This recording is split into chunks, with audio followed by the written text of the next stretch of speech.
Hello बच्चों, आपका हमारे चैनल में स्वागत है। बच्चों, आज हम कक्षा 9वीं गणित विषय के सभी अध्याय समझाएंगे। उससे पहले बच्चों, आपको मैं सभी बच्चों को बाल दिवस की हार्दिक शुभकामनाएं देता हूं। आज 14 नवंबर 2021 है और 14 नवंबर 2021 पंडित जवाहरलाल नेहरू हमारे देश के प्रथम प्रधानमंत्री जी के जन्मदिन था। वे बच्चों से बहुत प्रेम करते थे। इसी उपलक्ष्य में आज 14 नवंबर को बाल दिवस मनाया जाता है। इसी उपलक्ष्य में मैंने आज कक्षा 9वीं का विषय गणित स्टार्ट किया हूँ। बच्चों देखिए, आज मैं आपको अध्याय 1 से शुरुआत कर रहा हूँ। हमारा अध्याय 1 है संख्या पद्धति, नंबर सिस्टम। इंग्लिश में उसे नंबर सिस्टम कहते हैं। संख्या पद्धति को समझने के लिए सबसे पहले हमको संख्याओं का ज्ञान होना अनिवार्य है। जब तक हमें संख्याओं का ज्ञान नहीं होगा, हम संख्या पद्धति के बारे में नहीं समझ पाएंगे। इसलिए बच्चों, सबसे पहले हम संख्या का ज्ञान करते हैं। संख्या का ज्ञान करने के लिए सबसे पहले हमें पहली संख्या प्राकृत संख्या के बारे में समझना है। प्राकृत संख्या कौन सी होती है? क्योंकि हम संख्याएं सभी जानते हैं, लेकिन कौन सी संख्या कहाँ से स्टार्ट होती, कौन सी प्राकृत संख्या है, कौन सी पूर्ण प्राकृत संख्या है, कौन सी पूर्णांक संख्या है, कौन सी परिमेय संख्या है, कौन सी भाज्य संख्या है, कौन सी अभाज्य संख्या है, ये संख्या हम नहीं समझ पाते। इसलिए स्टार्टिंग जो होती है आपकी होती है प्राकृत संख्या। प्राकृत संख्या को इंग्लिश में नेचुरल नंबर कहते हैं। प्राकृत संख्या को इंग्लिश में क्या कहते हैं? नेचुरल नंबर कहते हैं। प्राकृत संख्या कौन सी कहलाती है? प्राकृत संख्या वे कहलाती है वे जो 1 से प्रारंभ होती हैं। प्राकृत संख्या कौन सी कहलाती हैं? जो 1 से प्रारंभ होती हैं और अनंत तक जाती हैं, वे प्राकृत संख्या कहलाती हैं। जैसे प्राकृत संख्या का संकेत चिन्ह क्या है? एन। यदि प्राकृत संख्या को दर्शाना है तो उसका संकेत क्या है? एन। इसे एन से दर्शाते हैं। और प्राकृत संख्या कहाँ शुरू होती है? अपनी 1 से शुरू होती है। 1, 2, 3 से लेके अनंत तक चले जाती हैं, वे क्या कहलाती हैं? प्राकृत संख्या कहलाती हैं। उसके बाद आपकी दूसरी आती है पूर्ण संख्या। पूर्ण संख्या कौन सी होती है? यह हमें समझना अनिवार्य है, जिसे इंग्लिश में हम कहते हैं होल नंबर। होल नंबर या पूर्ण संख्या किसे कहेंगे? वे संख्याएं जो शून्य से शुरू होंगी और अनंत तक चले जाती हैं। जैसे शून्य से शुरू हुई, 0, 1, 2, 3, 4, ऐसे कहां तक? अनंत तक, जिसको गिना नहीं जा सकता, वे पूर्ण प्राकृत संख्या होती हैं। दोनों में आप अंतर निकाल के बता सकते हो कि वे संख्याएं जो 1, 2, 3, 4 से शुरू होती हैं प्राकृत संख्या कहलाती हैं। वे संख्याएं जो 0, 1, 2, 3, 4 से शुरू होती हैं पूर्ण प्राकृत संख्या कहलाती हैं। उसके बाद अगली जो आपकी संख्या आती है वो पूर्णांक है। पूर्णांक संख्याएं कौन सी कहलाती हैं? वे सभी संख्याएं जिसमें धनात्मक संख्या, ऋणात्मक संख्या और शून्य शामिल होता है, पूर्णांक संख्या कहलाती हैं। वे सभी संख्याएं जिसमें धनात्मक संख्या, ऋणात्मक संख्या एवं शून्य शामिल हो, वे सभी पूर्णांक संख्या कहलाती हैं। और पूर्णांक संख्या को जेड से दर्शाते हैं। जैसे ऋण 3, ऋण 2, ऋण 1, 0, 1, 2, 3, ऐसे अनंत तक इधर जाएंगी। इधर ऋण 3, ऋण 4, ऋण 5, इधर अनंत तक ऋणात्मक संख्या होंगी, वे पूर्णांक संख्या कहलाती हैं। मैंने आपको बताने से भूल गया कि पूर्ण संख्या का संकेत W है। इसके बाद अगली संख्या आपकी आती है परिमेय संख्या। परिमेय संख्या कौन सी कहलाती है? वे संख्याएं जिन्हें P/Q के रूप में लिखा जाता है, परिमेय संख्या कहलाती हैं। लेकिन उसमें यह ध्यान रखना है पड़ेगा कि जहां P तथा Q कैसे होंगे? पूर्णांक होंगे। पूर्णांक कहने की ऋण 3, ऋण 2, ऋण 1 और P/Q के रूप में ऋण 1/2, 1/3, 1/2, 1/3, 1/4, तो परिमेय संख्या। लेकिन एक भी ध्यान रखना पड़ेगा कि कभी हर में जो Q होता है, Q का मान 0 नहीं होता, यानी Q = 0, यानी Q का मान क्या नहीं होना चाहिए?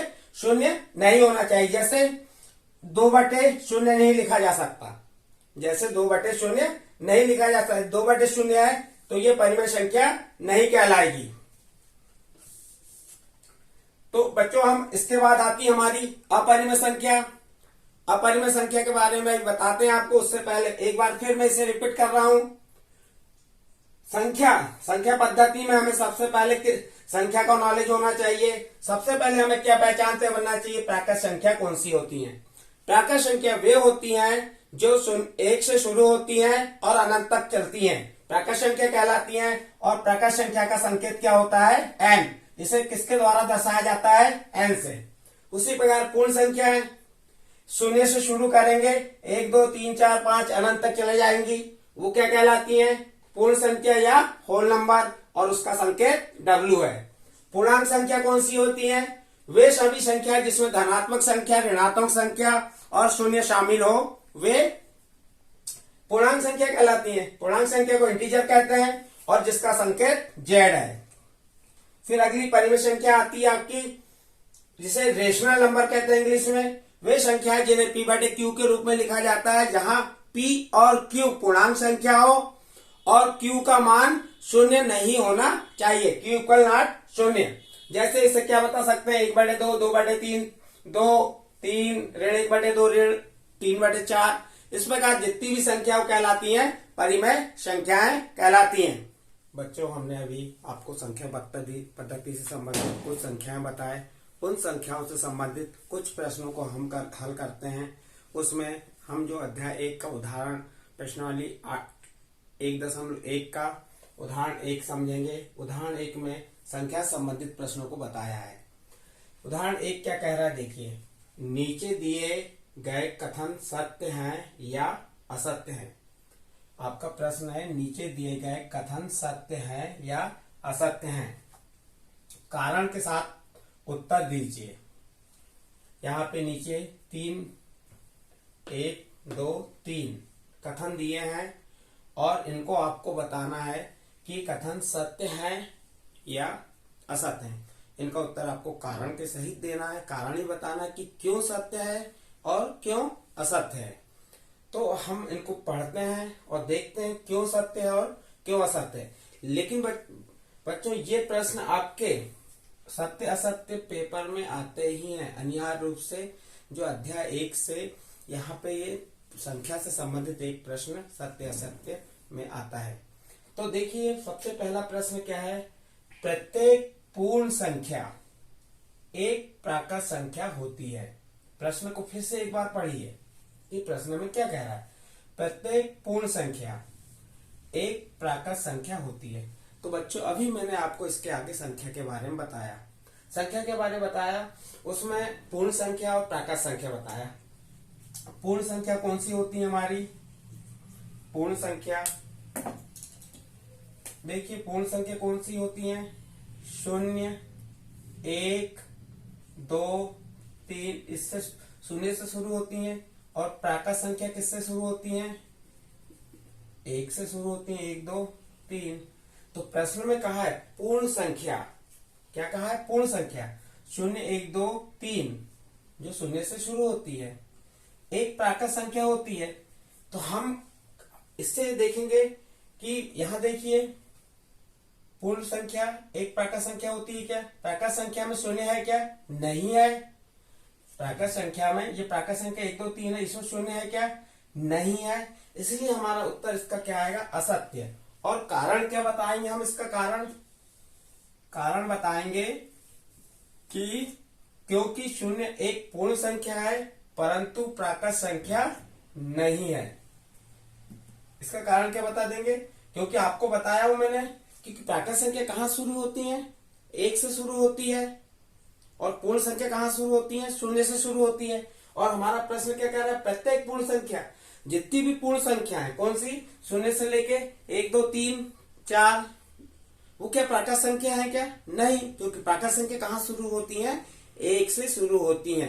इसलिए इसका उत्तर क्या आएगा, असत्य। और कारण में भी आप बता दोगे, क्योंकि 0 एक पूर्ण संख्या है परंतु प्राकृत संख्या नहीं। फिर इसी का नंबर 2 क्या कह रहा है, इसमें प्रत्येक पूर्णांक, तो सबसे पहले पूर्णांक मालूम होना चाहिए। एक परिमेय संख्या है और परिमेय संख्या मालूम होनी चाहिए। जब तक पूर्णांक और परिमेय संख्याओं को हम नहीं पहचानेंगे तो हम सत्य असत्य नहीं बता पाएंगे। तो इसमें कहा है प्रत्येक पूर्णांक। अब पूर्णांक कौन से होते हैं हमारे? ऋणात्मक, जैसे ऋण 3, ऋण 2, ऋण 1, 0, 1, 2, 3, ये क्या होते हैं? पूर्णांक होते हैं। क्या ये प्रत्येक परिमेय संख्या है? हाँ, क्योंकि इनको 1/, लिख सकते हैं। हाँ, इसका आंसर क्या आएगा? हाँ, क्योंकि सत्य आएगा इसका आंसर।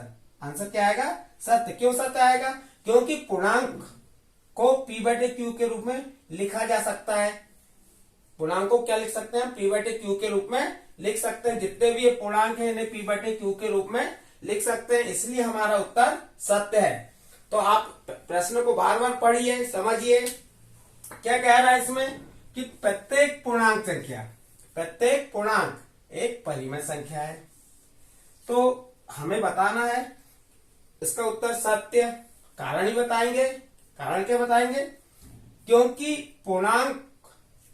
पूर्णांक को P/Q के रूप में लिखा जा सकता है, इसलिए इसका उत्तर सत्य में आएगा। फिर इसी प्रकार देखिए तीसरा नंबर का प्रश्न। मैंने अभी आपको जितनी संख्याएं बताया उसी से संबंधित है। पहली संख्या बताया था आपको प्राकृत संख्या, दूसरी पूर्ण संख्या, तीसरी पूर्णांक संख्या, चौथी परिमेय संख्या। अभी इसके पहले जो स्टार्ट किया था मैंने वीडियो, उसमें आपको ये 4 संख्याएं बताया था। उन्हीं 4 संख्याओं से संबंधित रिलेटेड ये 3 प्रश्न है, सत्य असत्य, और ये आपके पेपर में आते हैं। तो तीसरा प्रश्न क्या कह रहा है? प्रत्येक परिमेय संख्या एक पूर्णांक होती है। तीसरे वाले प्रश्न में क्या कहा? प्रत्येक परिमेय संख्या एक पूर्णांक होती है। तो हमारा उत्तर आ रहा है असत्य। अब असत्य क्यों आ रहा है? उसका कारण क्या? हमें परिमेय संख्या देखना है कि हमारी परिमेय संख्या कौन सी होती है। 1/2, 2/3, 4/5, ये परिमेय संख्या है। तो और क्या ये पूर्णांक होती है क्या प्रत्येक? नहीं, इसका आंसर आएगा असत्य, क्योंकि 7/5 एक पूर्णांक नहीं है। 7/5 क्योंकि पूर्णांक संख्या क्या होती है? ऋण 3/1, ऋण 2/3, ये पूर्णांक संख्या होती है। ये आपकी परिमेय संख्या नहीं हो सकती, इसलिए हमारा उत्तर क्या आएगा? असत्य। बच्चों इसी प्रकार आपको उदाहरण नंबर 2 है 1 और 2 के बीच की 5 परिमेय संख्या ज्ञात कीजिए, ये बताऊंगा। उसके बाद प्रश्नावली 1.1। तो इसके बाद जो आने वाला वीडियो है उसमें मैं आपको आगे का उदाहरण, प्रश्नावली के सवाल हल कराऊंगा। इन प्रश्नों को हम हल करेंगे और स्टेप बाय स्टेप एक एक, जैसे पीरियड लगते हैं आपके स्कूलों में या कोचिंग क्लासों में, उसी प्रकार हम वीडियो में एक एक 2-2, 3-3 सवाल प्रत्येक वीडियो में डालते जाएंगे और प्रत्येक दिन डालेंगे। और जैसे मैंने आपको समझाया या आपकी बुक से आपको कोई भी प्रॉब्लम होती है, कोई भी डाउट्स है, तो मेरे चैनल के माध्यम से आप कमेंट्स बॉक्स में मुझे दे दीजिए। मैं उसे आपको अगले वीडियो में या आने वाले वीडियो में आपके डाउट्स को क्लियर कर दूंगा। ठीक है बच्चों।